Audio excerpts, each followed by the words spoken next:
gives me a great pleasure to welcome each and every one of you who are joining Minds in this morning, which we believe it's really one of the milestones in the work we are trying to do as an institution which is claiming to affirm African identity.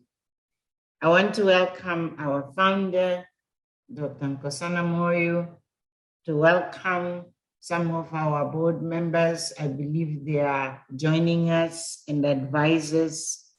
And I want to thank you, Sheila, for having led this whole process of preparation of this webinar, which I will call webinar or a debate or a dialogue, as you wish, because for me, it is just a privileged space in which we can just pour the intensity of this desire of affirming ourselves as Africans. Being the textile, one of the aspects which we can very visibly, not only emotionally, but visibly, we can see ourselves and recognize how rich, how diverse, how glorious and glamorous we are as Africans. Minds is a space in which we deliberately claim the aspects which you can say they define Africanness, aspects which it's just us as African. It builds our distinctive identity and personality.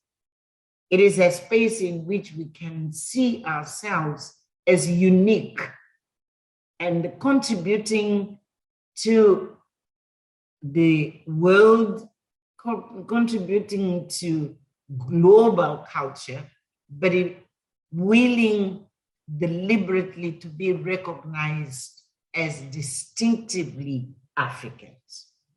So one of the areas we chose to bring to debate, but to bring to knowledge, to broaden the knowledge of ourselves, to share even where and how and what can be part of this distinctiveness of our Africanness.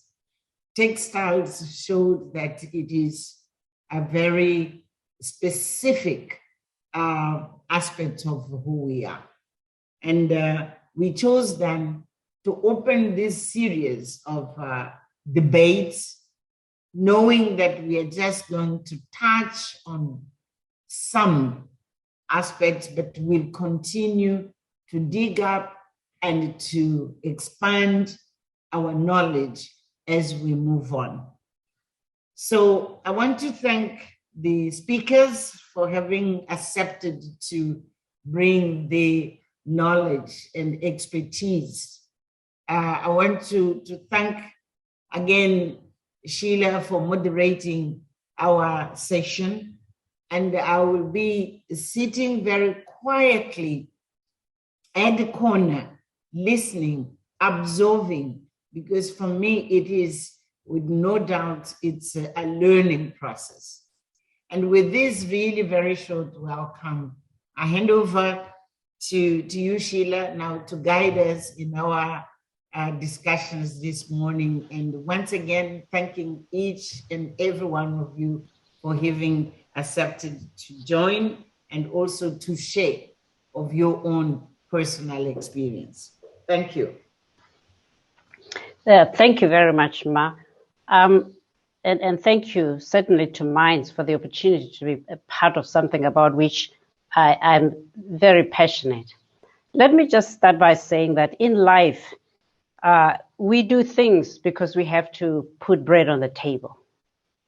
And then we sometimes, if we are lucky, do things because we are fortunate enough to do the things we enjoy, but also the things that help us put bread on the table. I wasn't so lucky. I spent time in the mining industry. It's pretty dusty, and there's very little textile to see.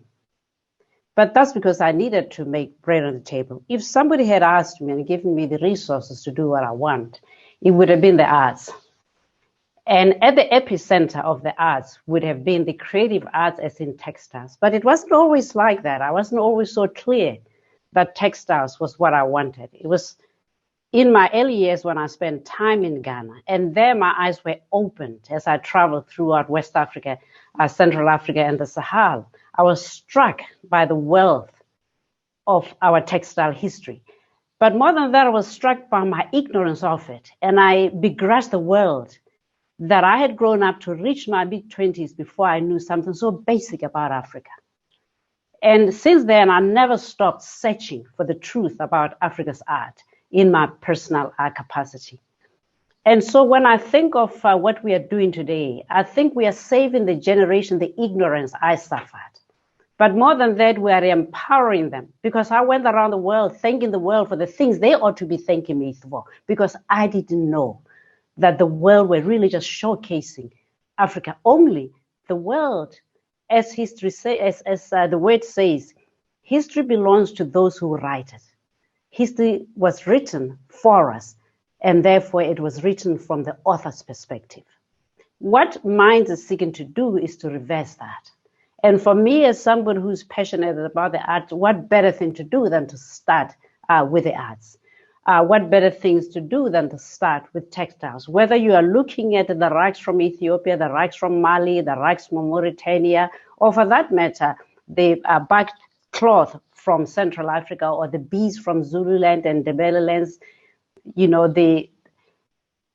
whether or not you are looking at, for that matter, the suede from the sand of Southern Africa, or muslin cloth from Ethiopia. This continent is awash with textile history, textile talent. And so with those few words, I welcome everyone. I look forward to learning. I should have been in this session 40 years ago, but Minds wasn't there to put it together, and now Minds has. And I hope that the next generation will be saved if you wish, the disadvantage of my generation. But let me just say this, that I don't love textiles and the arts for the sake of it. The truth of the matter is this is a big industry. It's as big as it gets. While our government focus on tourism, while our governments focus on mines, while our governments focus on oil and gas, they do so at the expense of an industry in which we have a history and expertise and a distinct advantage. And so I think it's not just important for us that we do this to empower ourselves from a knowledge perspective so that we can go out into the world with confidence. It is also because actually our economies depend on this. And as we contemplate interregional trade, textiles are one of the most obvious low-hanging fruits. And therefore, it's with great pleasure that I invite our first speaker and keynote speaker to put context to what do we mean by African textiles, because it isn't self-evident. I was a victim of not knowing the difference between African and non-African textiles. And so, Professor Salihu, welcome to the webinar. It's over to you now, and thank you very much for indulging us. Okay, thank you very much, for actually welcoming me to this great forum. I would like to start by appreciating the organizers of this dialogue, and also to appreciate, the management of Mandela Institute for Development Studies for actually inviting me to participate and as a keynote speaker to this great occasion. Well,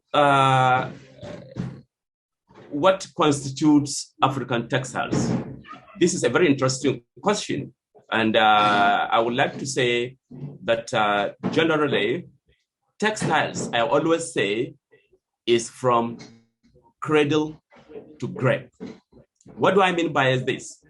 Textiles from cradle to grave. Humans encounter textiles from day one when they come to the world, and they continue to encounter textiles which will actually escort them to their graves. That's what I mean by textiles from cradle to grave. Coming to Africa as a continent, Africa is a very interesting continent. They used to call it dark continent, which I said is actually wrong when you talk about what is really happening. African continent is endowed, is well blessed with both human and natural resources. And textiles actually takes the lead, because as human beings, we use clothing, dress from different cultures. Africa, the regions of Africa, the countries, they have different cultures and as well as a lot of similarities. So, I would like to introduce my presentation by saying the history of textiles is an integrated part of the history of civilization. The legendary fig leaf of the Garden of Eden was supplanted by textiles body covering, and textiles assumed a place of importance in the home. Now,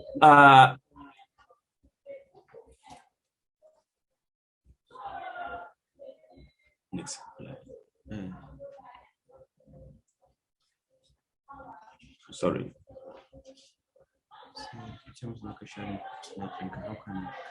I want to share my screen. How do I go about it?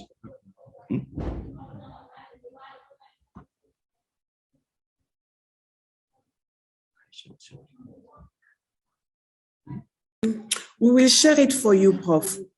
Okay. Okay. Your presentation is on the screen. Oh, okay, thank you very much.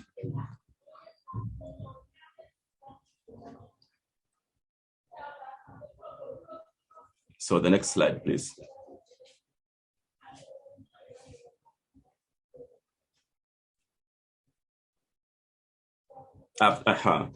Now, what is textile? That's the next question. I want to start with this general question. What is textile? Textiles is any type of cloth that is woven, knitted, or felted into a solid piece. Now, that when fibers are available, they are processed in terms of spinning, actually to produce yarns, to weave fabric or knit it. African textiles are textiles that come from various locations across the continent. Now, as we have these regions, we have textiles in all of these regions, and generally, when they are put together, they are regarded as African textiles. Let me have the next slide, please.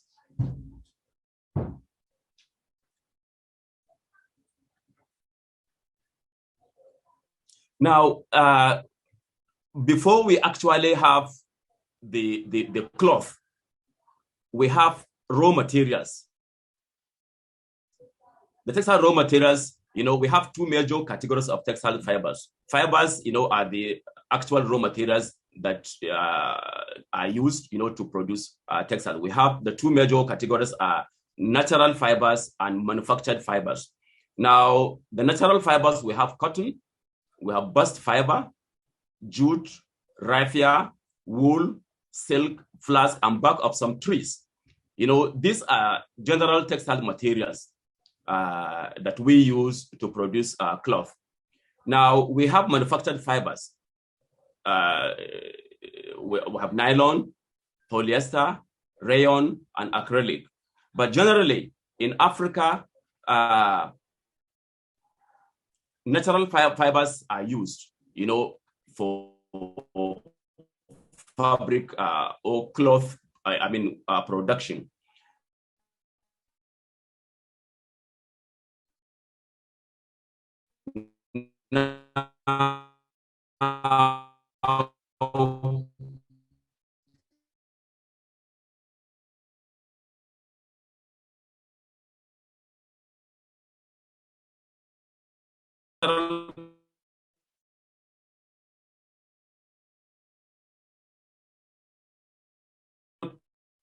Fibers, we have plant and some other,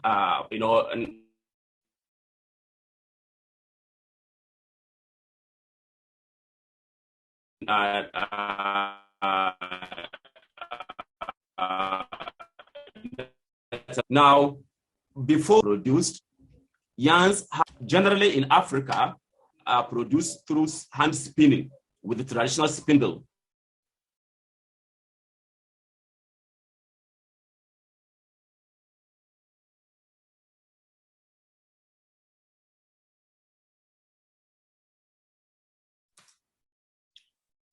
Sarah, it looks like we have lost Prof. Can you please check? No problem. I will just text him or give him a call. Mrs. We get back. Can we get on with the sharing of the actual video of the origins of textiles, which were supposed to be showcased? Can we get on with that before our next presentation? Yes, please go ahead. Let's do that. Thank you.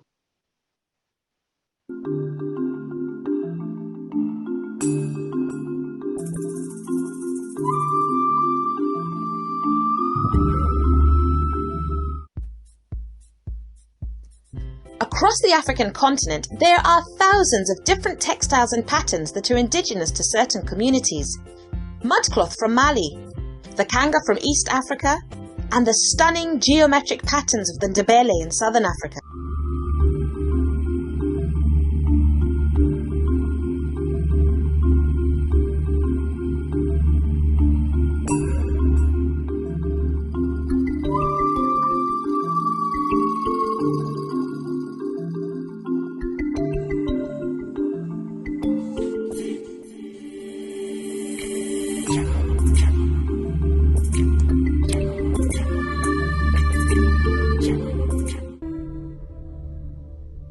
Various tribes across the continent take pride in their traditional clothing, which they wear for key festivals and events.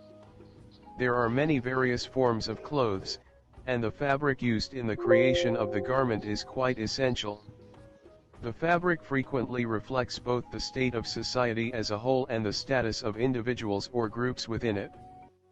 Traditional robes passed down through the centuries, oral history, theater, masquerades, and art and artifacts depicting sculptural variations of dress are just a few of the sources. Due to the mild and pleasant climate in most parts of Africa, clothing was not required for warmth or protection, and many tribes wore very little. Women wore wraps around their waists or breasts, and men wore only a loincloth or apron, with scarification and paint ochres adorning the rest of their bodies. For these early forms of clothing, bark fabric, furs, skins, and hides were primarily employed. The bark cloth was simply wrapped around a belt and passed between the legs by men, while women draped it over the belt to hide the front of their body. Raffia was used to stitch strips of bark fabric together and for grass skirts. Bark fabric was created by stripping bark from trees and beating it thin and bendable with the rock from the Stone Age onward. To produce larger portions to cover the body, little pieces were sewed together with skin or raffia. It was sometimes patterned, giving rise to a decorating tradition that can be found in practically every African country. Clothes were adorned with jewelry and headgear made of seashells, bones, ostrich eggshell pieces, and feathers. The oldest evidence of textile manufacturing at Expo was found in the form of fragments of unpatterned bast fiber cloth dating from the 9th century. Bast is a plant fiber made from the phloem of the inner bark. The Telum tunnels in Mali were discovered, showing shards of indigo-dyed cotton and wool fabric from the 11th and 12th centuries. Then, around the 15th century, commercial routes between Europe, Africa, and the East were established, allowing for trade in Africa. Exotic things arrived on the continent, and the locals began to covet them for use in the embellishment of their indigenous cloth.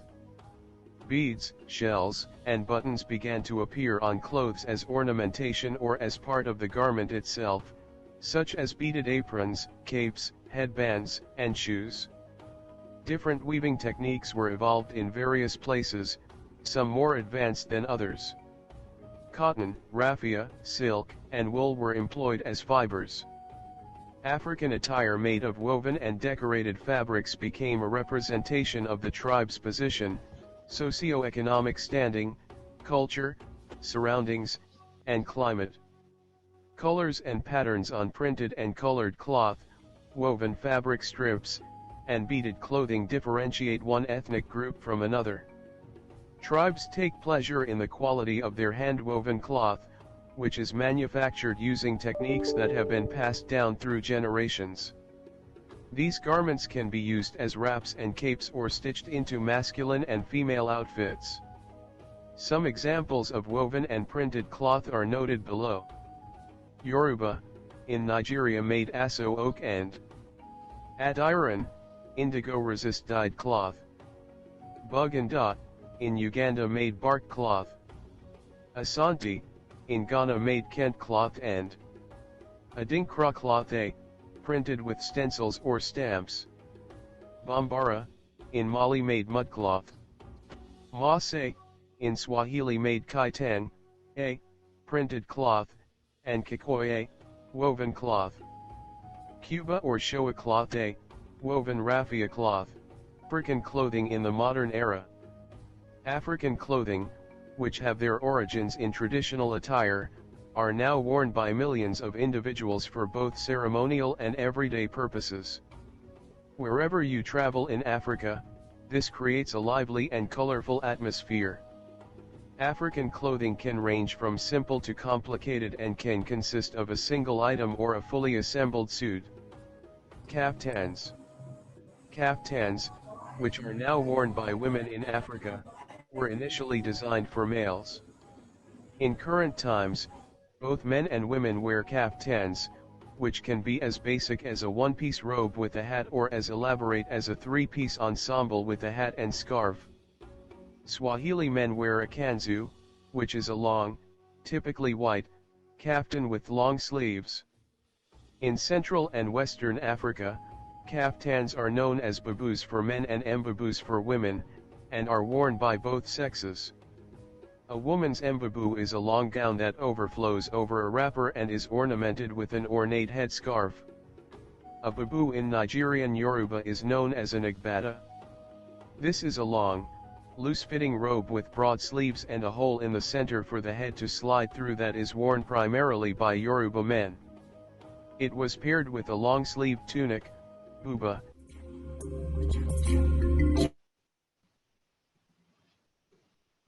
Thank you. That was very illuminating. Do we have the professor back or online with us? Is the professor, are you able to continue your presentation? Yes. All right, you're welcome. Please proceed. Yes, thank you. I think we were on slide 6 or so. Can we have that on the screen? Karine, can we share the screen again where we left off, please?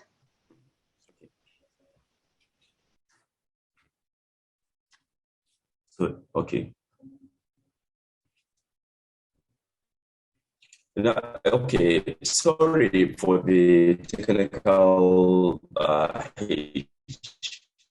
Now, I was saying that cloth construction in Africa generally, it's generally done by horizontal loom for men weavers and vertical looms for women weavers. Let me have the next slide, where I have the image. Next slide, please. Now, this is a typical traditional Hausa weaver in weavers workshop.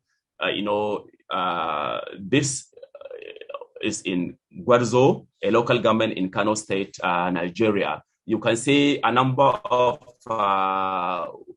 men weavers, each weaver on his loom. Now they have the wapians drawn, far, ahead of them. And as they continue to weave and use the shuttle, to cross the weft yarn, to have the plain weave to produce the fabric. This is how they continue. The loom is actually continue to be drawn. The wapians are drawn, and the fabric is actually produced. So let me have the next slide. Now, I have types of African textiles. Now, these have been randomly selected, not all, because just like I said in my introduction, Africa is very vast and it's a very large continent. So I just randomly picked, some of this. I have the first one. I just thought I should start with my host country, South Africa. I picked Indebele clothing, from South Africa. Then I have Kente Cloth from Ghana, Togo Cloth from Cameroon, the Bogolan, from Mali, and Ashoke, Mudukare, Zugu, Sawaye, Akwete, and Okene Cloth, all from Nigeria. Let me have the next slide. Now, this is just a typical, image of Indebele clothing from South Africa. Now we can all see how gorgeously, this has dressed. Look at the body covering. Look at the body, decoration, the colors. All this actually make the African textiles what it takes to be. Let me have the next slide. Next slide, please. Now, this is Kente Cloth from Ghana. This cloth is actually regarded as national cloth in Ghana. They cherish it. It's beautiful. Look at the colors. The colors are beautiful. They are brilliant colors, which actually depict, the brightness of Africa as a continent, not as dark continent as it used to be. Regarded as. The colors of this actually fabric, national cloth of Ghana, Kente Cloth. The brilliant colors actually explains the brightness of African continent as a continent. Next slide, please. Now, this is Togo cloth, from Cameroon. The fabric is actually 100% cotton, and look at the color combination, the images, the patterns. Is also their national cloth. This is from northwest region of Cameroon, Bamenda. I understand. So it's a very popular fabric, and they cherish it. In fact, right now I have a doctoral student from Cameroon who is actually working on this Togo cloth. What she's doing, she's actually creating dress accessories. And dress accessories include shoes, ladies' bags, traveling bags, jewelries, headscarf, and so on and so forth. And I understand that apart from the actual original Togo fabric, which is being embroidered with beautiful colors, the local textile industries, in Cameroon is actually simulating the designs on original Togu fabric to print, to have varieties of this kind of fabric. Now, this is the Bogolan of Mali, popularly known as mud cloth. It's called so because of the colors, the materials used to actually print the designs, on this fabric. Look at how the colors. If you relate the previous colors with these colors, the brightness is the unique thing that you always see, in these fabrics of African textiles. Let me have the next slide, please. Now, this is Ashoke from Nigeria. You can see how elegantly looking this couples, look. They dress gorgeously, and it's a very beautiful outfit. So let me have the next slide. Now, purposes of African textiles, they are for clothing. Clothing includes, for male and female. They are also for costumes, ceremonial, rituals. Ceremonials include political gatherings, naming ceremonies. Rituals, includes, religious gathering, funerals, burial ceremonies, and so on and so forth. We also have, furnishing materials that include blankets, bedspreads, and curtains. Now, they come in various form and designs.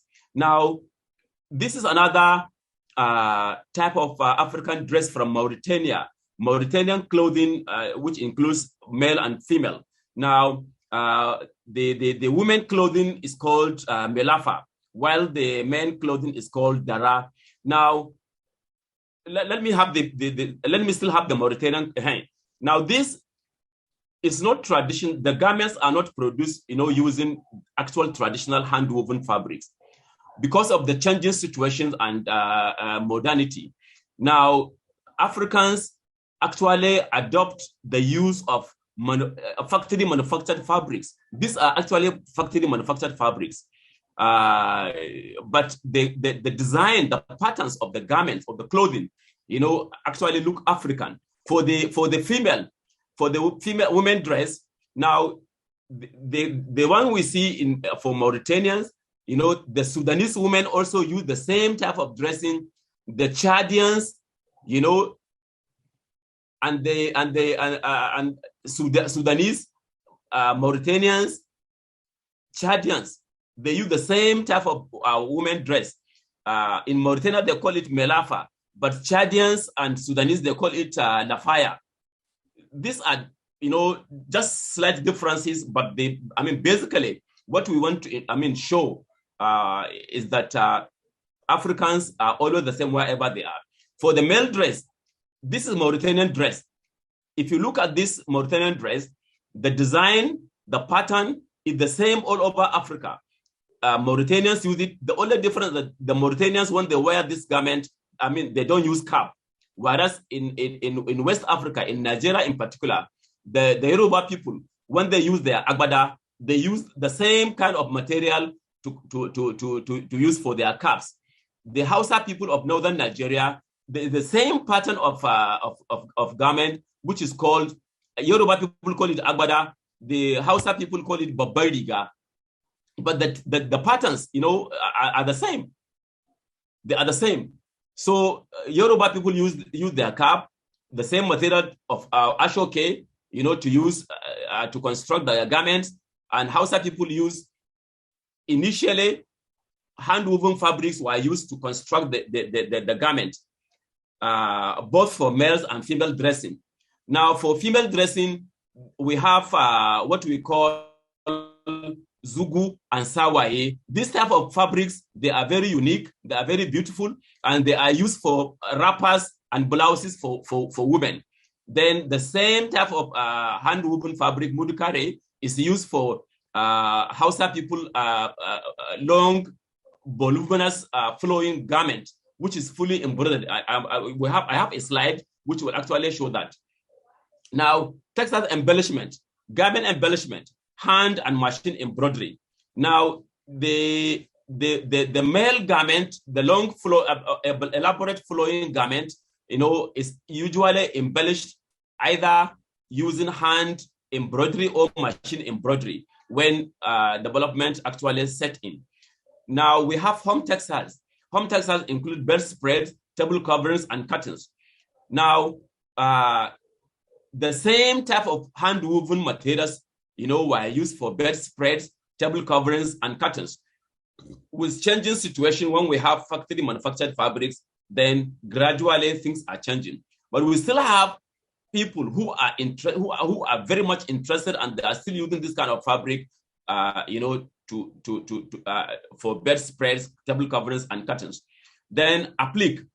Applique is another kind of technique of fabric embellishment where designs are created and pasted or as patchworks. Next slide.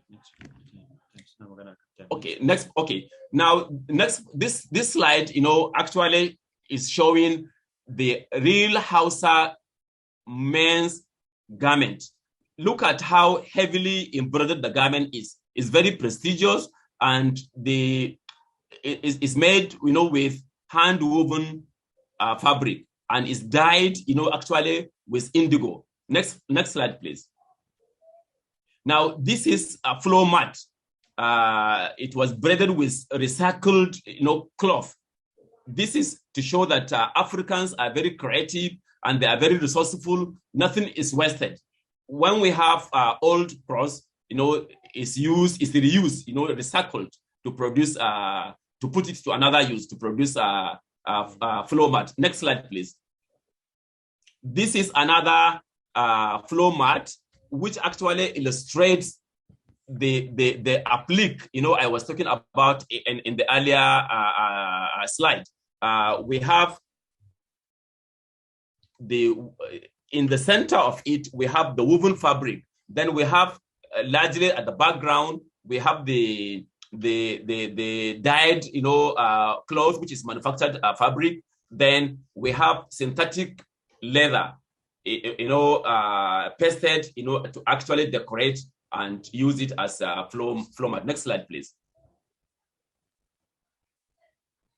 Now, in my conclusion, I just want to say that the uniqueness of African textiles in terms of elegance, cultural, socio-economic, and political significance is what makes African textile really African. That's my presentation. Thank you very much. Thank you very much, Professor. I'm sure that during the discussion, a lot of our participants will want to engage you. So I hope that you can stay with us for the duration and contribute to what will be, no doubt, enriching discussions. So thank you very much for you're all welcome. that. Thank you very much. You're welcome. You're welcome. And so, as I said earlier, one of the participants is not able to join us. And so that has given us a little bit of leeway. But at the moment, I'm pleased to now introduce Chief Nike Davis Okudaye from Nigeria, who is going to give us a presentation on Nigerian batik, Adire textile designer and appointed member of the United Nations Education, Scientific, Cultural Organization Committee of the Nigeria Intangible Cultural Heritage Project. Chief Nike, it's your turn now. Thank you very much for joining us. Thank you, my sister. I will say good morning to the house. I'm going to start from my parents. The way they pass education to kids in those days is still on now, but it's getting. So I learned from my great-grandmother, who is a weaver. I actually practice it. I'm a weaver. And I went to US to teach women's loom. And my father do embroidery on agbada. And I want to thank Professor for even showing the agbada that is hand embroidery. Professor has shown most of everything on textile. And I'm very, very proud of him because he's not showing only one country. He's showing the whole Africa. And I always want people to know that 54 countries, we are one because we have the same feeling for our textile. The closest thing to your skin is your textile. And Yoruba say, "Ènìyàn lásọ mi." People are my fabric. And who are those people?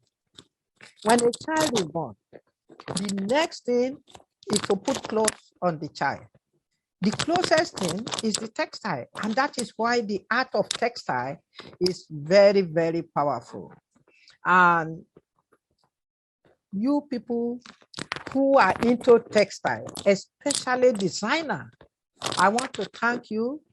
We are the producer for putting it on the runway, for people to see the beauty of our textile and the unique that our textile, people call us people of color, but we are not just people of color. Our textile put us in a bright mood and make us happy. Every time when you see Nigeria is doing ceremony, people will wear the same fabric to celebrate.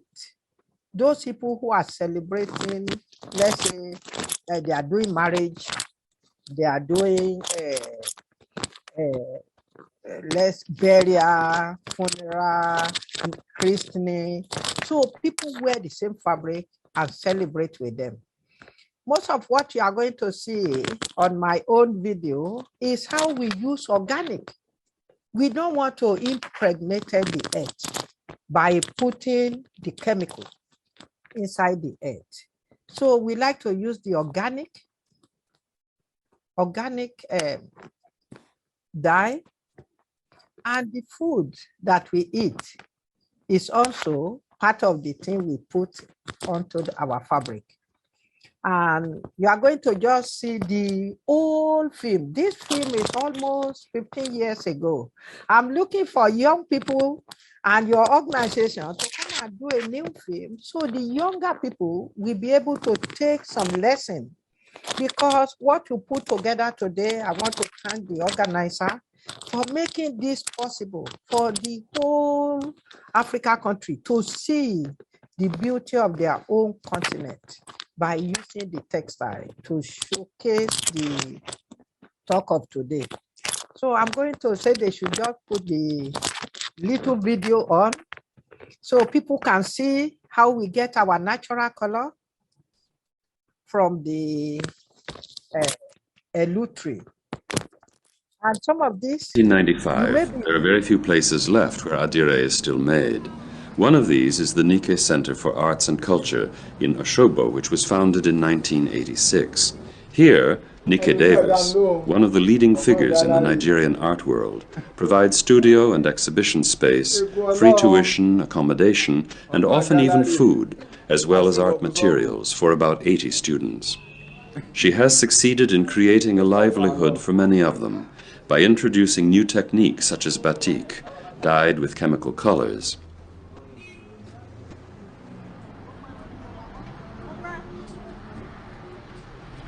Additionally, there are other artists who are attached to the Nike Center, producing and teaching oil painting, printmaking, bead pictures, wool applique, and welded or wooden sculptures.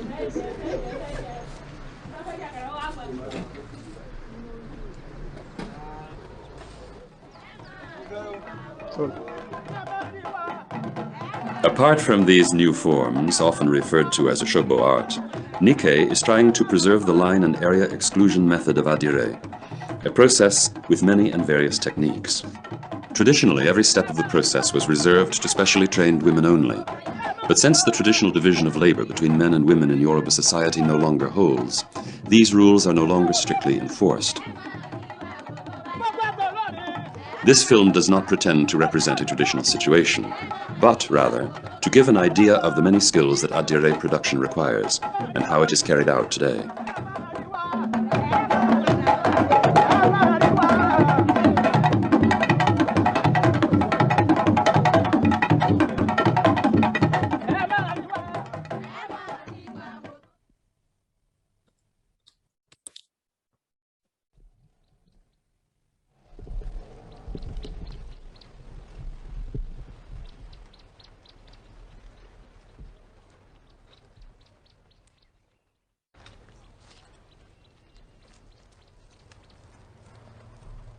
Everything begins with the collection of the young leaves of the elu plant. Here, Silifat and one of her students is collecting a bundle of them. Silifat is her personal name, but she is usually called Iyalaro, a title given to a senior woman who is a master dyer with her own compound and business. Silifat comes from a family which has been engaged in adire and indigo dyeing for generations. She met Nike Davis in 1990 at the textile market in Ibadan, where she was buying cloth with her sister, whom Nike knew. Nike invited Iyalaro to visit Oshogbo, recognizing that she was one of the few experts in adire still practicing the craft. Since then, Iyalaro has been involved with students at the Nike Center, passing on this valuable knowledge to the next generation.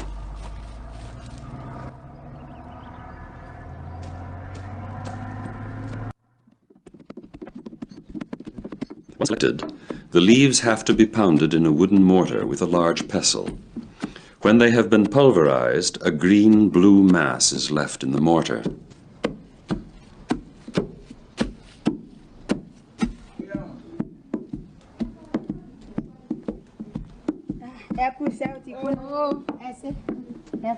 Iyalaro scoops the residue out with her hands and molds it into balls, which she puts in the sun to dry for a few days.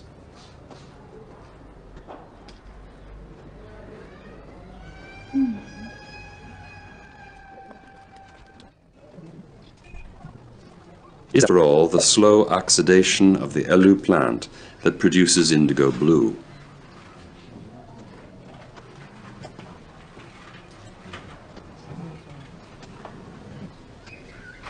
While they are drying, she prepares the alkaline solution in which they will later be dissolved.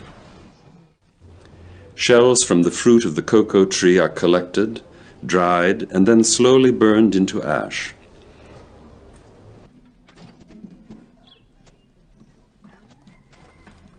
Petroleum or other modern chemicals cannot be used to accelerate the process, since that would contaminate the dye.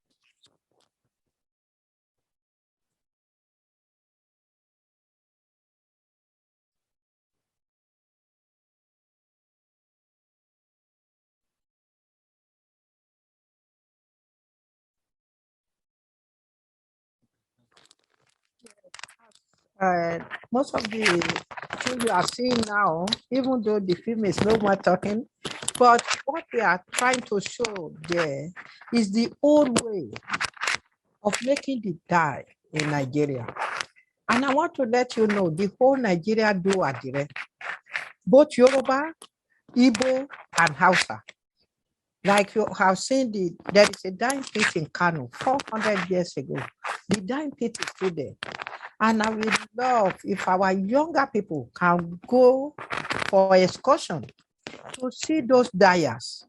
So they can still, even though they can use chemical dye, but the traditional dye, they can be exporting it in future.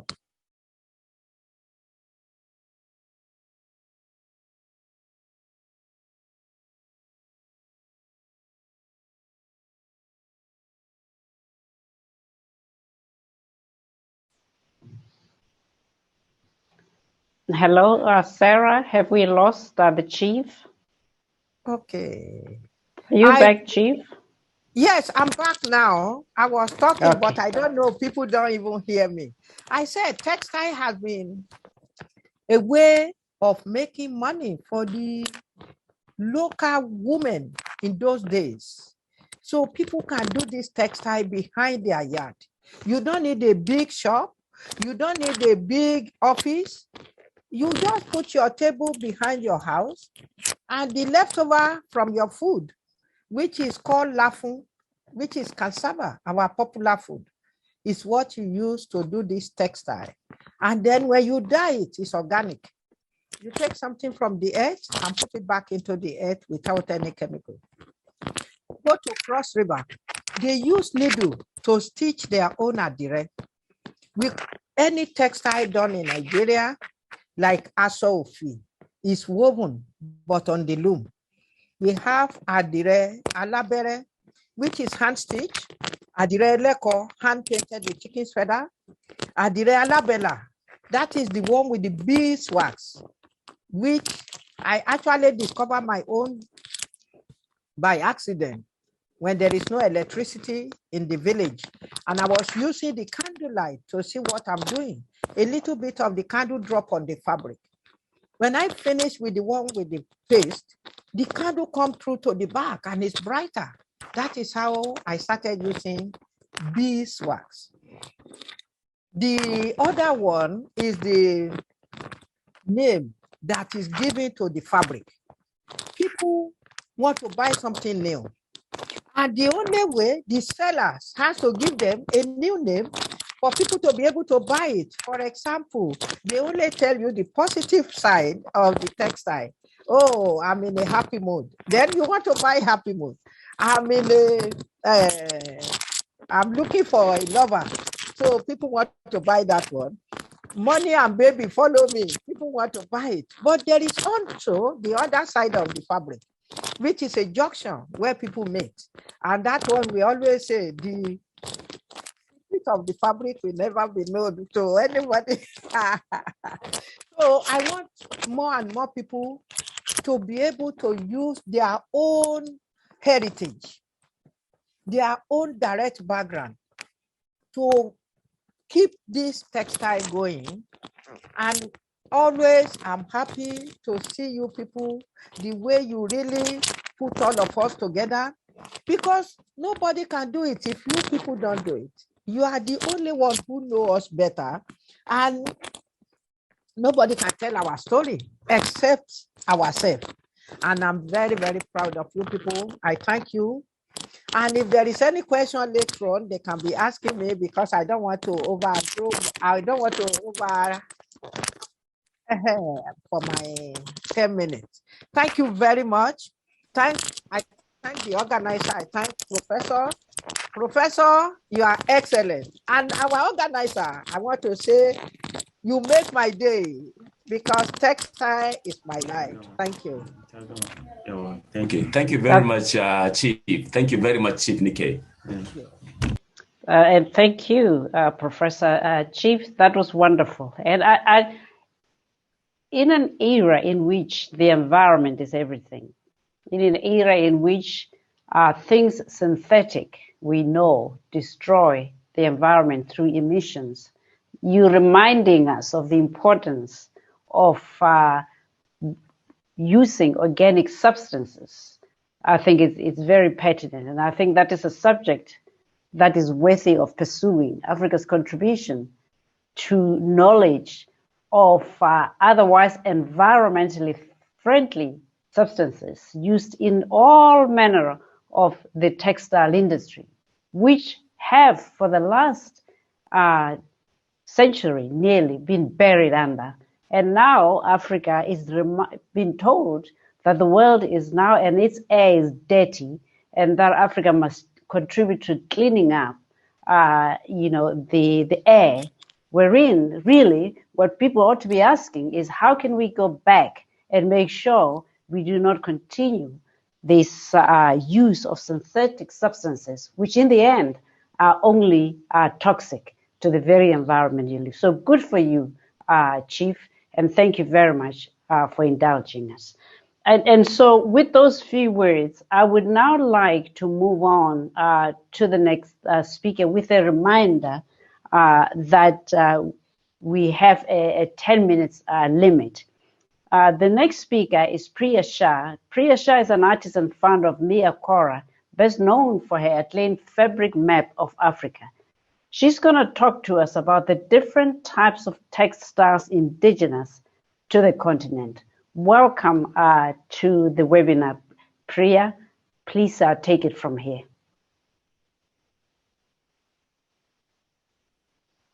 Mrs. Sheila, sorry to chime in. Priya is unable to connect. Oh, no. So I believe as we wait for her, we may move on to Laduma as she may be able to make it after that. Okay, that's lovely. Okay, then. So I apologize. I'm going to backtrack and say we wait and see if technology enables us. In the interim, it is my pleasure to introduce Leduma. Leduma is founder of Maxxosa Africa, which is a business I read about, as a matter of fact, in international fashion magazines, been something of a follower of fashion, though it doesn't show.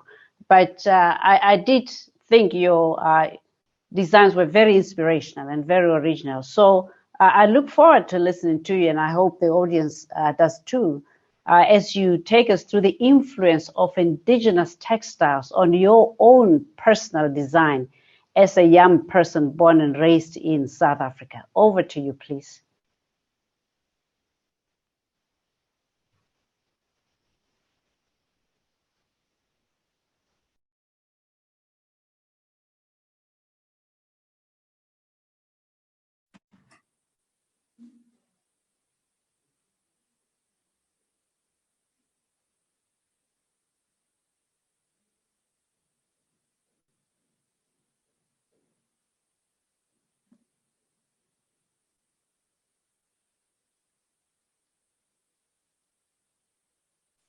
Are you going to start with a PowerPoint, a video, or are you just going to start with sharing your insights?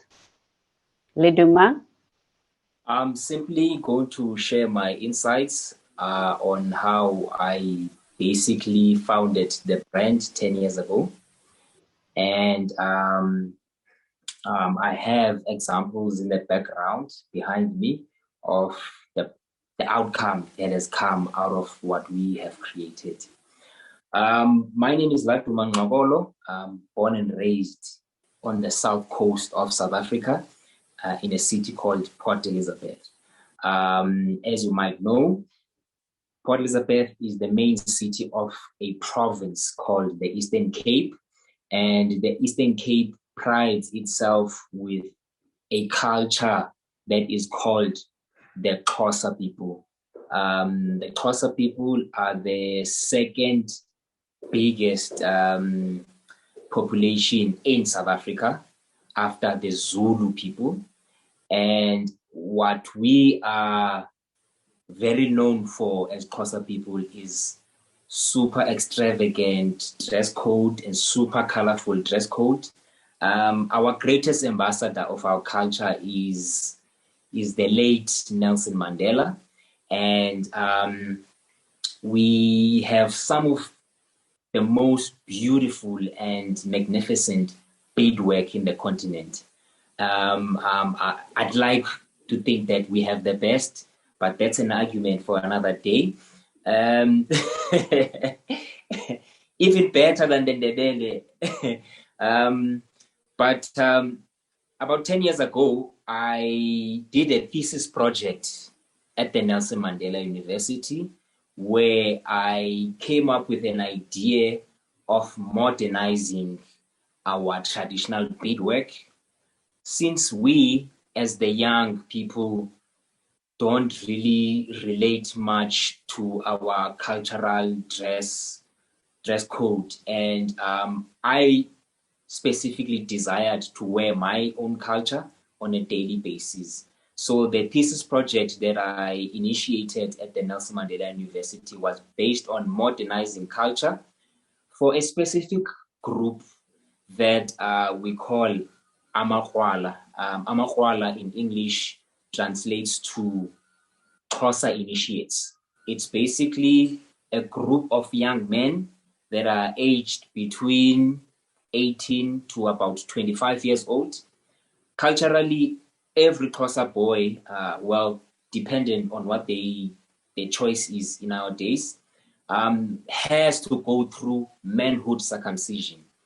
And that is all done in the forest and where women are not allowed. We basically stay for a month and we get circumcised with no Western medical procedures. That ritual is done as a form of transition from boyhood to manhood. And before a boy joins that ritual, they have to give away all their belongings, and their parents have to buy them an entirely new wardrobe as a sign of a new beginning and as a send-off for you to go and be a man and start a new family and start a new life. But your parents have to purchase you a good pack of clothing that will last you hopefully forever. And in our case, our parents buy us premium brands. They're like your Pringles of Scotland, Leyland Scots, and most of the brands that are within South Africa were predominantly Western brands. So I wanted to substitute that availability of brands that were in the market, but at the same time, I wanted to offer a luxury option alternative for people that appreciate and love luxury so that they can purchase that as a choice. So the objective ultimately, when I started the thesis project, was to ultimately come up with an idea that will sit next to your brands like Gucci and Louis Vuitton and Hermes, brands that are done with good intentions of being sustainable and clothing that can last for decades. Fortunately, in Port Elizabeth, we have the biggest mohair industry in the world. But the irony is that about 80% of all of that raw material gets exported to Europe and China and America, where it gets converted into products that later come to South Africa in Louis Vuitton and Gucci boutiques that get sold in the highest price margins you can ever imagine, because those are premium materials that they get from the continent, that we have tons of them, but we underutilize them. So I started making products from wool and mohair because they were easily accessible to us. But of course, I had to think about a very distinctive design angle to come up with when I started the brand. So I looked at our traditional beadwork. I went to museums around the Eastern Cape, and with further research that I did, I later realized that there are about 200 clans that the Xhosa people are subdivided in. And every clan had their own design preferences and style and colors. And I instantly thought that there would be a lot of leverage in terms of design that can go on for centuries. So I took those beadwork patterns, motifs, colors, and modified them in my own interpretation so that I can create something that stands out, but not just that, create a brand that is relatable to the youth and also to other cultures within the continent and the rest of the world. And that is how a brand that we created 10 years ago called Maxhosa was created. Of course, with the infrastructure that limits us in South Africa, because a lot of factories that were around closed down. 5 years after I started the business, I bought one of the factories that I used to source from and started manufacturing our products in-house.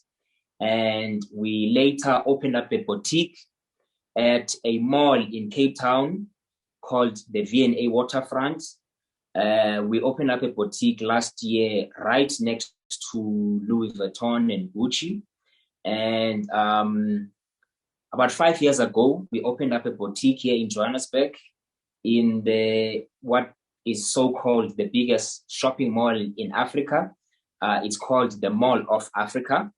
We have a boutique that is about 180 square meters, and we currently employ about 110 people within the company and proudly manufacture every piece in a artisan manner to make sure that whoever buys our products gets value and keep it for a long time and even pass it down to the next generation. And some of our customers that we've had over the years have kept their pieces that they bought in 2011 and 12 and 13. And we continue, yes, we are a traditional brand that is based on a culture, but about 3 years ago, even though the brand was called Maxhosa by Laduma because it was an interpretation of what I do personally, we felt like we need to represent the continent in a global scale. We substituted the Bailaduma and replaced it with Maxhosa Africa. And we've been going strong over the years, and hopefully we will go as further as investing in livestock and buy sheep and goats and own the value chain because as you know, the fashion industry and the textile industry is a vast industry where one can leverage on the value chain. And that is the best way to sustain a vision of building an empire that will outlive me and the generation that is currently celebrating what we have started. Thank you. Thank you very much. I hope that the other young people on the forum today take inspiration from you. And when I look at the first thing that struck me when I first saw your designs was, in a way, how representative they were of Africa's love for color and Africa's capacity for self-expression when it comes to things of color. As I look at the garments behind you, I see that they fit very well in the world's, international airports where these brands lie. And so as a frequent traveler, I hope one day when I'm traveling around the world, I shall find your brand at one of the international airports. And so we wish you well, and certainly I'm following you with a lot of interest, and I look forward to the conversation that we will have today with some young people.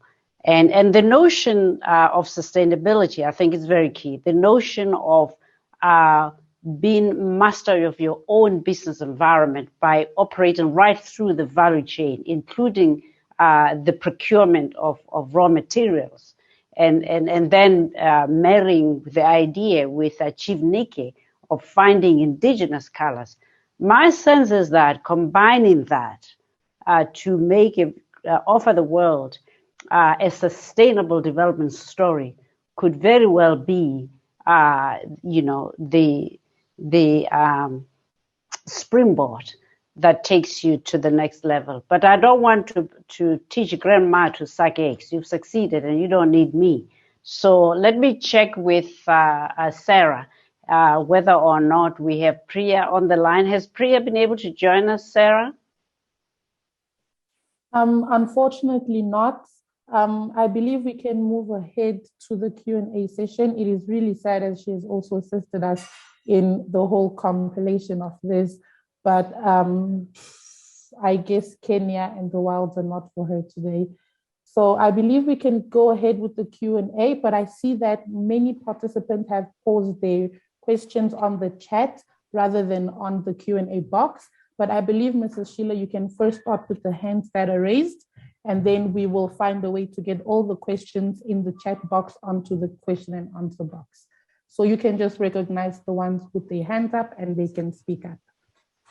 Sure, but the hand feature is not showing on mine. So yeah, for some reason it was showing earlier, but it's not showing now. So if you see it, by all means, just call on the first person and give them the mic. It doesn't show on mine, unfortunately. Please go ahead. No problem. So the first person with their hand up is Victor Momo. And I will just unmute you and give you access to talk. Can you talk, Mr. Victor? Ms. Karine, can you just assist with giving Mr. Momo permission to talk? He has the mic, he just needs to unmute himself. Can you hear us, Victor? Please click on your mic and release the mute button, and then we will be able to hear you. Okay, good morning. There you are. Good morning, Victor. Tell us where you're talking to us from. Yes, Victor Momo, CEO of Victoria Multi Investment from Sierra Leone. Lovely to have you. Yes, I want to thank Mandela Institute for Development Studies and also an alumni. Happy for this series, and also want to thank the professor and all the other presenters. Now I have 3 questions which I really want to know. The first question is, we're talking about textile. Do we have in Africa, or specifically in West Africa, costumes that tell us our connectivity as a people through the culture of our costume? For example, now, is there in a way Nigeria is related to Sierra Leone through costumes, or South Africa to Zimbabwe or other countries? That's just one question I need to know, because of sometimes costumes speaks about our culture, and it's possible that we might have a cultural ties based on the type of dressing or costume we put on. That's number 1 question. And the Victor, bear with me, please, because we have many people. I'm going to let you ask the 1 question. Hold on to the other 2, and then I'll note that you have, and if there's room, just so we give everybody. So I think that question probably belongs to the professor and the chief. The question is, what do we know about costumes and how they link us culturally, for instance, in West Africa?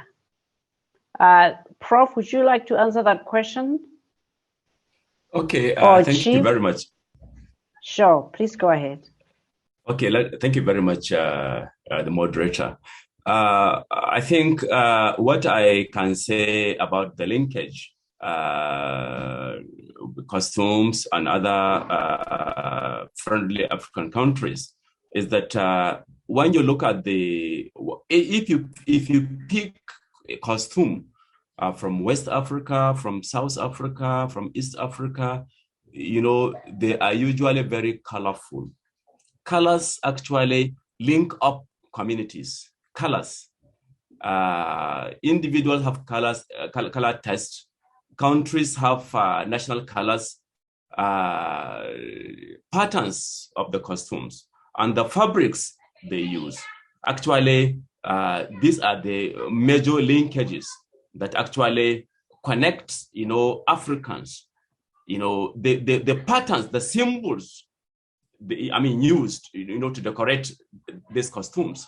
Actually, they are the fundamental linkages, that connect, Africans together. I don't know whether I have answered Mr. Victor. Thank you.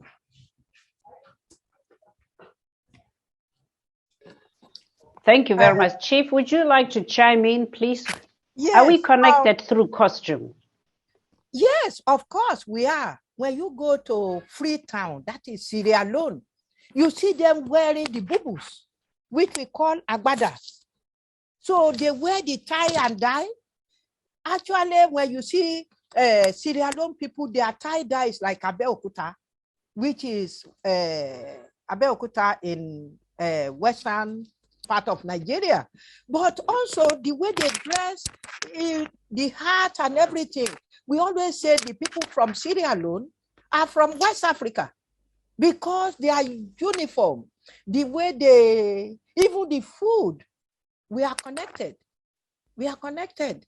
Look at when you go to Senegal, you see the agbadas. The same agbada they wear in Nigeria. The same agbada they wear in Sierra Leone. So that costume is the one that brings us to, we call it ethnic.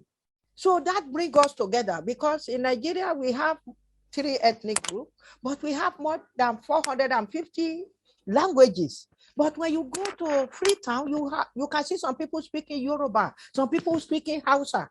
So the costume itself is the same thing with West Africa.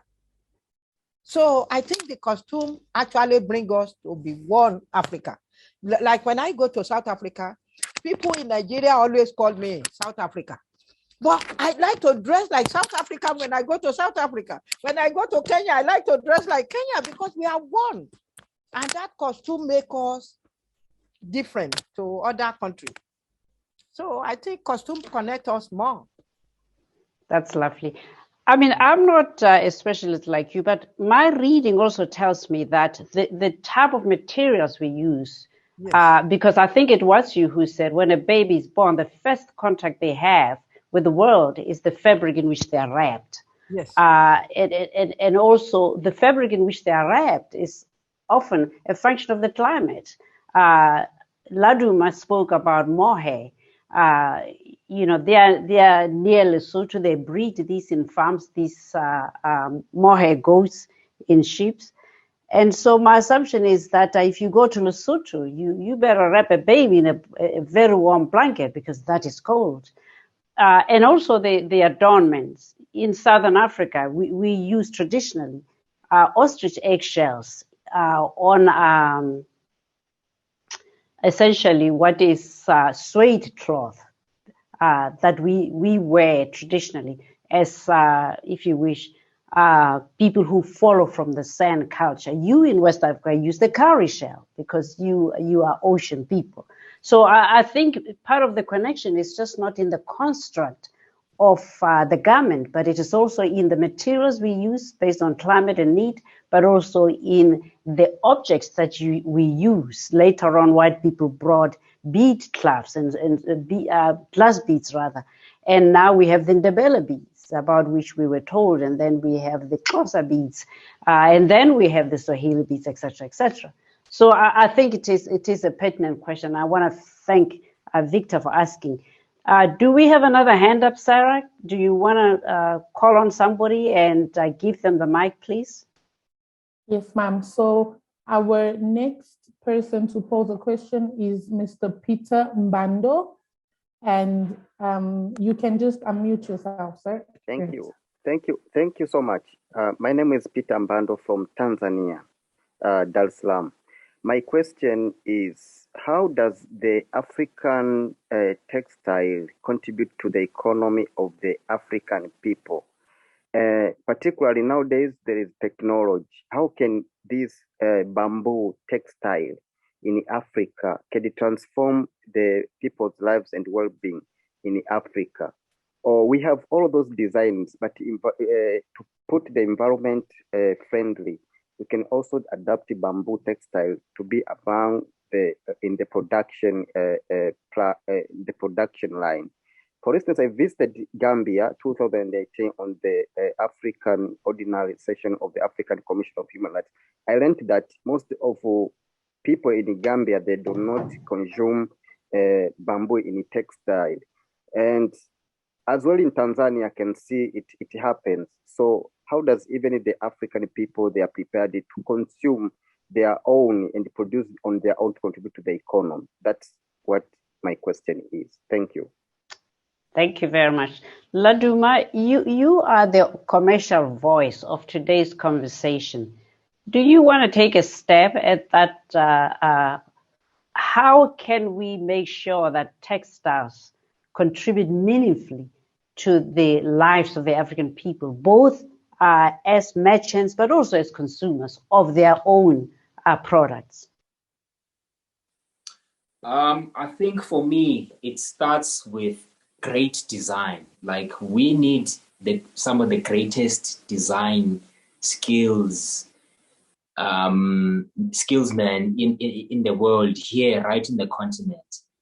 I mean, I had to go through 6-7 years of university before I got to the stage of where I am. And I had 10 years of experience before I was able to put a product in a retail space that is easily sellable. And it takes time to get there. And it needs a lot of patience as well. And building a luxury brand takes time. Like, if you allow me to share, I'd like to share a few images of our clients. And also, one thing that I have to highlight is client service. It comes with a lot of responsibility. It sort of feels like building a rocket science in order to have a happy and fulfilled client. So these are some of the examples of customers that we serve, that we have to make sure that at all costs, they are happy clients. Because without a happy customer, one cannot actually support their system in the background.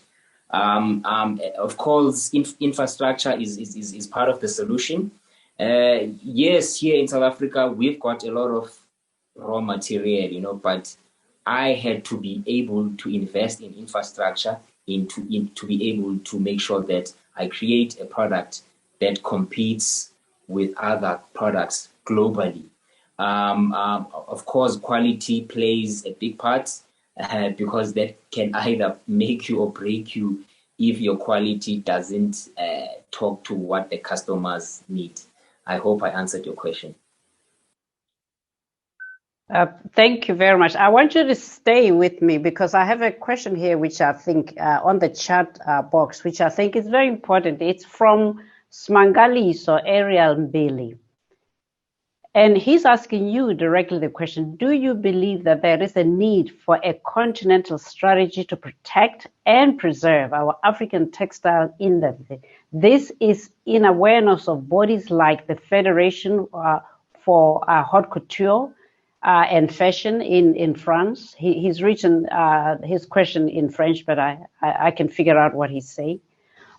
Do we need versions of these for our fashion and textile industries? What do you think can be done? And also our roles as emerging leaders. There you are, Laduma from Smangaliso. Thank you for the question, Smangaliso. It's very important.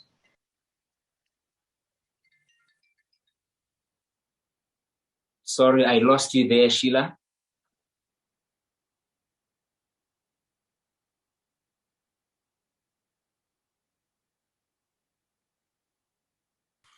You're on mute. Did you hear me or shall I repeat the whole question? Yes, please, if you may. Okay, basically what Smangaliso is saying, what do you believe? Is there a need for a continental strategy to protect and preserve Africa's textile industry in the way that you have other federations for haute couture and fashion in France and other parts of Europe? And if so, what can be done to achieve this? Absolutely, we do need that support system. As innovators in the continent, we do need a strong arm that will stand for us. For instance, here in South Africa, of course, South Africa is a democratic and a free trade country. But what we get challenged the most as designers and brand owners is the knockoff imports of our products that get imported into our country. And once one raises that issue to either through legal remedy or through the government, it takes a long bureaucratic process to get that to be rectified. So if there would be a federation or a representation that can stand for us to actually fast track those issues, it will help us a lot. And also the cost factor of protecting your IP in a global scale is super steep. Like if I go to China or America and file my design for protection, I would have to spend millions of dollars. But if the government would incentivize creatives within the continent to make sure that when they explore their businesses in other territories, it will be less cost effective and more convenient for them, because right now we no longer only operate in a physical space in terms of distribution of our products. Because we live in a digital age, it's easy to get my products into other parts of the world, but to protect it from being infringed, it is super difficult. The French have fortunately done that well, and we need to learn from their way of doing it by means of branding. So with haute couture, for instance, you're almost not verified if you are not based in France and you say you create haute couture. But in a case where you are based in Africa, there has to be a strong brand that verifies what we do, that no one else can find elsewhere in the world. Like champagne, for instance. Yes, we create beautiful sparkling wine down in Cape Town, but champagne bottle, people who produce that sparkling wine cannot call it champagne, so we might have to look at branding our craft in that way. Thank you. Thank you very much. It's funny you should use the trademark champagne, which the French protect, as an example, because I was going to use to suggest to the person who raised the question, that actually on the continent, one of the best examples of a successful export product that emanates from South Africa is South African wine. And it's not that it is a good wine, it is that they have fought battles and succeeded in being able to get South African wines into the European market and into the US market and into Australia. And these are very big producers of wine with very big brands. So perhaps a better question might be, or an alternative question might be, how can we learn from other African industries that have succeeded in the world where there is competition, and use that to springboard the textile industry? South African Breweries was the first beer to get into China 30 years ago or so. So they are very successful stories, and so forth and so forth. Dangote's cement is a global brand now and has made inroads into pretty much all of Africa. So if you are looking for examples of African products going out, perhaps a better way is not to see what the European does, but what the other Africans did. But I do have a question also for the chief. Ronald says to the chief, sure, you got these African shrubs, and sure, they are organic, you're producing dye from them, but it looks laborious. In today's modern industrial environment, how do we make sure we leverage those expertise, but that the environment and the production processes are competitive? That's a question to the chief from Ronald. Chief, are you there? Yes, I'm there. I'm here. Yes. We just need some of our local council people to make sure people go back to the farm, because there is so much we have in Africa that we are taking for granted. I remember when my great-grandmother is alive, we went to Jos. They were exporting indigo to Germany, to different countries. The same thing they were doing with palm oil. So, but now Many people, they don't want to go to farm anymore. They just name our traditional textile and our traditional local material. I see some of my own country people here. They are exporting the raffia we send to US. They want the raffia from US, but this raffia is coming from the eastern Nigeria and Abeokuta. They export it to US, and they are now bringing it back with a lot of money. So we just need to educate our people that what we have is indigenous. What we have is authentic. Let's try to make use of it. And then we spread the news by writing a book and let people, our children, start to know from the age of 6 what we have that we don't normally value. There is so much we have in Africa here. And I cannot stop thanking you for making it possible for all the youth to hear, because these are the future of tomorrow. These are the future of Africa, the youth. Once they start adopting it, like the textile, ordinary house help will be able to wear our textile. And those are the people who will spread the news and say, oh, I can make this color from the back of my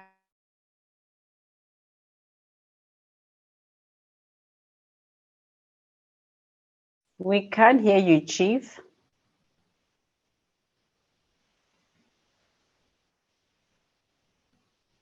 Okay, I think we've lost Chief. I hope that you can hear me. Yeah, okay, Chief is back. Can you hear me? Yes.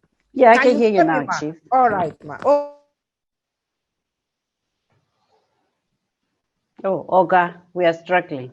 So I'm gonna excuse you. Maybe when your mic is working better, we can give you a chance to finish. Yes. We lost you. Okay. Can you hear me? Lost you. Okay. Intermittently. It's a bit difficult. They lose. Yeah, they cannot get. Yes. Yeah, sorry about that. Sorry about that. No If you are able to type your response on the chat, that might help. And all then right. we get the benefit of your wisdom. Yes, I will ask him to put it. They want me to type it on the chat later. We can always send it to you later. All right, no problem. All right. Thank you very much. Sarah, do we have any hands up? Sorry, I was muted. So I believe we can go back to Mr. Victor. So you don't have anyone else? No. Okay, that's lovely. Victor, you had 2 questions and we took one. I think you can ask both of them now because there doesn't seem to be a queue. Are you still there, Victor? Mrs. Sheila, there's also a question within the Q&A box. So Hello? I believe. Yes, yeah, I have a question. Victor, can you go with your question, one question, and then I'll go back to Frank Daniels, who has a question. Francis Daniels, rather. Yes, my second question is that for Sierra Leone, we have the bamboo and also the raffia palm that grows widely across the country. Now, I'm asking if there's any indigenous technology, right, known that has been tested that we can use to transform the raffia or the bamboo into a textile, because for me, it becomes more African than, and be part of culture because the raw material is grown in Africa.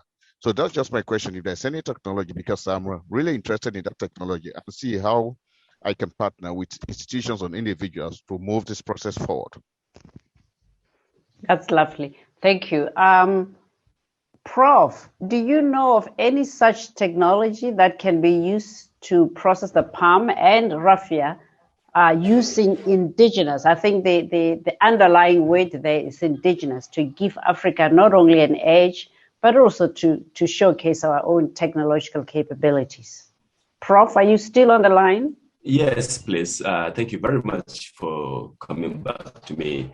Now, I think what I will advise Mr. Victor to do is actually to spearhead. I don't know what he does, but he can liaise with the institutions, in his country, so that academics, should conduct researches, to look into this so that they can get, a way of actually tapping from these natural resources so that they can use it better.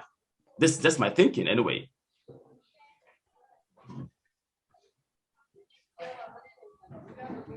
That's wonderful. So I have a question here from Francis Daniels. It reads, how can African textiles production costs be reduced via manufacturing so that they enter both African and foreign market at scale, and as such, and I'm paraphrasing here, competitively?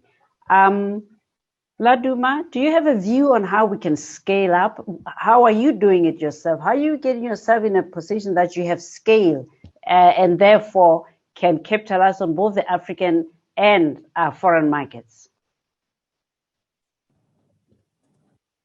Thanks, Sheila. I think the subject of scale, of course, is dependent on the infrastructures that we have set in place. In my case, of course, with the demand that is growing for my product, I have to consult with other factories to assist me to supply the demand. And of course, securing raw material well in advance so that we don't get to a time where we are not able to supply the demand. Because if we don't, someone else will. At the end of the day, we operate in a very competitive market. I'd like to maybe shed light a little bit on the bamboo, a question that the gentleman asked previously. I've used bamboo a lot of times for my products, but mainly on socks. Bamboo is an amazing fiber for socks because it absorbs sweat, but with garments it makes them a bit heavy, when it has absorbed your sweat. But of course, with innovation techniques on bamboo, one can actually establish a very competitive product if they innovate with it and invest in the technology of converting and offering good fibers with bamboo.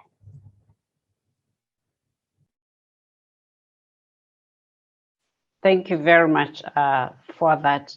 Victor, do you want to share your third question, please?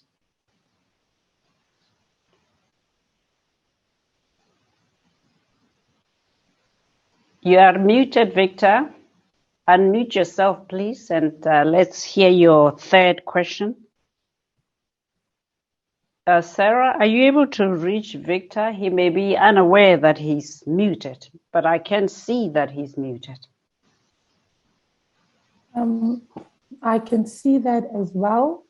So I will just send him an inbox now and inform him that he can speak. But on the while, I believe we can move back to the Q&A box as I see there's another question. Sure. So there's a question here from Promise Ubanatu. Promise's question is, for someone who wants to go into textile production as a business, what are the basics knowledge? What he said, what is the basic knowledge that I should acquire? I mean, what will be your advice to such a person? Madam Chief and then Laduma. Chief, are you able to give advice? If somebody want to go into production, the way we do our own in Nigeria, anything you want to do, you must learn from a professional. Then you will not be able to make mistake, because sometimes people just say, oh, I saw it on the internet. It's true, you can also learn on internet. But without learning and get somebody to really mentor you, they can stop on the roadside and say, oh, it's not bringing money. So you need to go with some people who are already in the business. So they will be able to mentor you and you can be studying with them even online. It's easy now. People can go online and learn. And for us who does not have online, I have some teachers who can teach. My daughter can teach online. And that is how we are mentoring a lot of people online. So you have to learn with the professional. Very much. I'm gonna take a question from Benji. Benji had asked a question in French. I've tried to translate it. I think it says, what is the importance of textiles to Africa's development? Prof,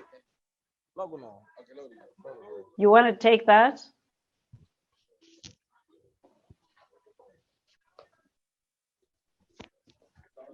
Prof, are you still with us?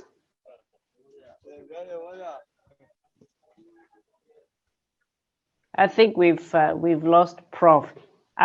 In any case, Sarah, you don't have any questions because we are pretty much near the end of the run. You have any questions? Well, from a young person, I was totally touched from all the advice given from Chief Nike and all the knowledge from Prof. Salihu, but the most that touched me was from Laduma, and I had just read that he was actually so recognized worldwide. That he was chosen to represent the famous movie Coming to America. That's lovely. Yes, we are very proud of Laduma. And we, as I said, we hope others follow. Francis Daniels has. Okay, go ahead. Sorry, I'm sorry I interrupted you. Go ahead. Yeah. Go ahead, Sarah. I actually think it's okay. I would want to give Mr. Victor and TD a chance as. Okay, so we have a question here from Francis. So I hear Victor. I will do. Okay. Sorry. Can I take back the mic for a while, Sarah?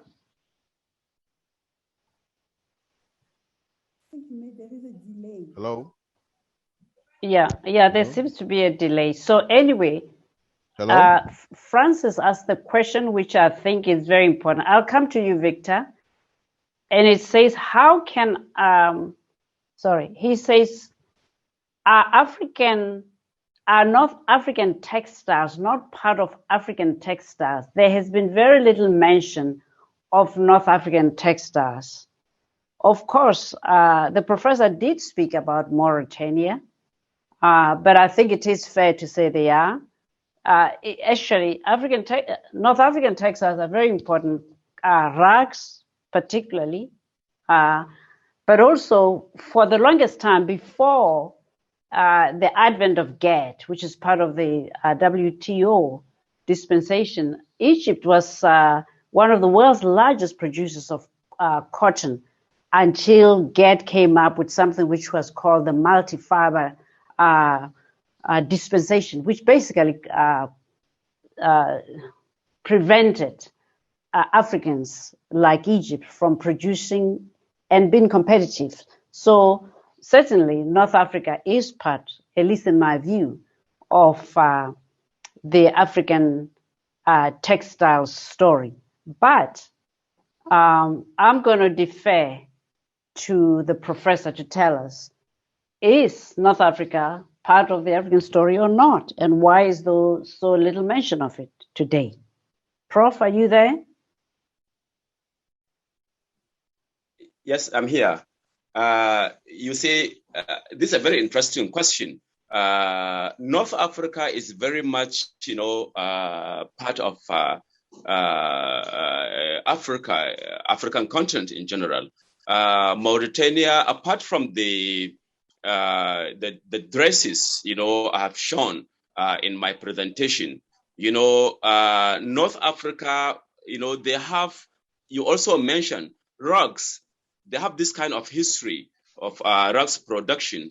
If you look at the camels, when during their ceremony, the decorations, they have, it's just like the decorations we have in North Africa, especially in Nigeria, where the royals decorate their horses during celebrations. So even camels, they are decorated. And if you, I'm sorry, let me digress a little. If you take the camels decoration in Niger, for instance, it's just similar to that of Mauritania and other North African countries. Camels during any celebrations, they are usually decorated, and like horses are decorated in Nigeria, northern Nigeria specifically. A lot of money is being spent, on horse decoration. So also North Africans also, they spend money, to decorate, their animals, the camels, and the rugs they produce. So North African textiles is very much part of African textile history. Thank you very much. That's lovely. Tidi, please, let's hear from you. Thank you. So not from me, just wanted to help Sarah with the Q&As because I think her internet's a bit unstable. In the chat box, I think Antoinette Shawa had a question for Laduma asking how his company has been affected by the pandemic. And if it has been affected, what strategies did the company put in place to continue operations? There you are, Laduma. How did you weather the corona storm? Hi, TD.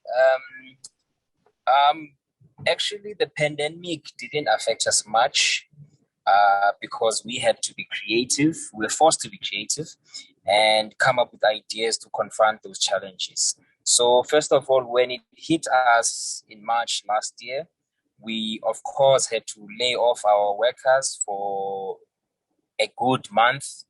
And we had a gathering with them and had a session with them and asked them what would be the best way to go about things. We ultimately all decided that we will pay them in full and they would work extra days on weekends to cover the cost, the compensation that they were covered with. And of course, there was the demand, the huge wave of demand for masks. I was hesitant to go into that market, but I ultimately did, not knowing that it would contribute a huge revenue into our 2020 and current year revenue. Instead of actually losing business, we gained more business and we doubled our staff complement. We ultimately had to keep the momentum going and be creative through the pandemic. Yes, of course, some businesses suffered, but I think it was a testing time where people were actually questioning the unique selling points of certain products and deciding whether they really desire certain products or not. Thank you. Fantastic. That's, I guess, a good lesson in, what they're saying. Please don't waste a problem, turn it into an opportunity. And so that's what you did. So good for you. Victor, are you ready to ask your last question, which will also be the last question of the session? We've got about 3 minutes left, and I don't need 5 minutes to wrap up. So, Victor, if you can be very quick, please. Yes, hello. Yes, please, go ahead. Yes, mine is simple, really. I have a company, right? And I want to go fully into textile, right? But then the question I ask is that, is there any institution in Africa that you're aware of that really in the textile industry. If there is any, if they can share their contact with me, that'll be fine. And lastly, do you know any the level of finance, right, in the textile industry in Africa? Do you have any data on that one? Because it really prepare me, right, how to go into the industry. That's just my question, please. Thank you very much. So can I suggest that we note that if we have any information, but more to the point, one of the sessions, well, let me do my closing remarks, and in there is a little answer that might be helpful to you, Victor. So let me thank the panelists. Let me thank the Minds team. Let me thank May for gracing us with her presence, and let me thank the audience for joining us. Here's the way I see things. Things don't have to be perfect to be worthy.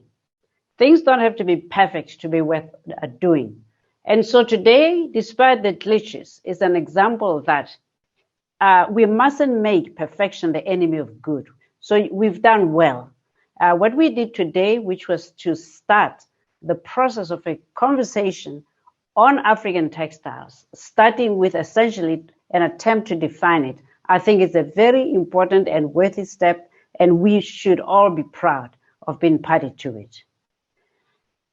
I would be flawed if I didn't tell you that this is only the beginning.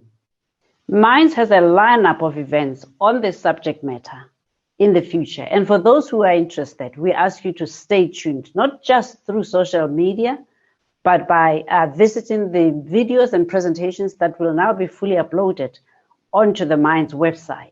And then, of course, to indulge yourself and follow through with your colleagues, but also the presenters who presented today.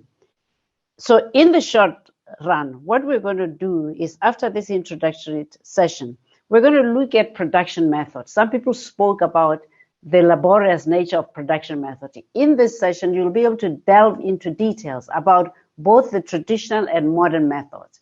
And then to Professor's point, for the young, talented, take these methods and modernize them for yourself. They exist not because they're an end in themselves. They're a mere beginning, and they have evolved over time. Now it's your generation's turn to evolve them so they are relevant in the modern day technological and sustainability environment. So there you are. The next session after the production method will be one that looks at trade and industry dialogue. And that is where you come in, Victor.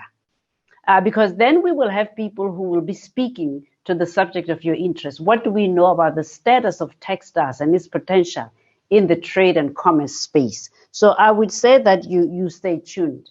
And so with those few words, I once again want to thank Minds for the opportunity to moderate. I've learned a great lot myself, and hope that everybody too has learned as much as I have. And so thank you very much for joining us. And with those few words from here in Gaborone, and it's not Gaborone, it's Gaborone, goodbye, and thank you very much for joining us. And again, well done to the team.